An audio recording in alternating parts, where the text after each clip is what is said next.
Hi friends, ఈ వీడియోలో carrot halwa సింపుల్గా చేసుకునే విధానం అయితే చూపిస్తాం. ఇప్పుడైతే నేనైతే ముందుగానే క్యారెట్ను దగ్గరగా అయితే కద్దుకస్ చేసి ఉంచుకున్నా.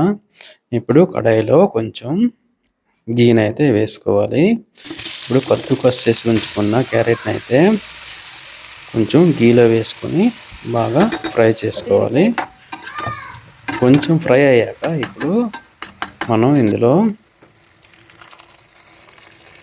సరిపడా మిల్క్ని అయితే మనం యాడ్ చేసుకోవాలి. మిల్క్ క్యారెట్ హల్వా ఎంత లెవెల్ ఉందో అంత లెవెల్ వరకు అయితే వేసుకుంటే మనకి క్యారెట్ హల్వా చాలా టేస్టీగా వస్తుంది. మిల్క్ దగ్గర అయ్యేంత వరకు అయితే మనము క్యారెట్ని బాగా ఫ్రై చేసుకోవాలి. టేస్ట్ కోసం అయితే మనం ఇప్పుడు ఇలాచీ అయితే యాడ్ చేసుకున్నాం. చూసారు కదా, మిల్క్ అయితే దగ్గరికి అయిపోయింది.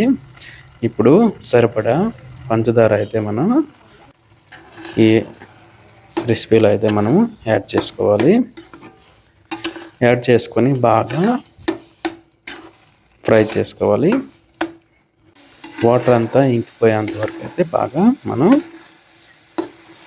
ఈ క్యారెట్ని అయితే బాగా కలుపుకుంటూ వేయించుకోవాలి. చూసారు కదా, బాగా దగ్గరగా అయితే అయిపోయింది. ఇప్పుడు చూసారు కదా ఎంత టేస్టీగా హల్వా అయితే మనకి రెడీ అయిపోయింది. చాలా సింపుల్ ప్రాసెస్ అండి. మనం ఇంట్లోనే సింపుల్గా క్యారెట్ హల్వా అయితే చేసుకోవచ్చు. బాగుంది. ఇప్పుడు పెద్దది కొంచెం బాగుంది.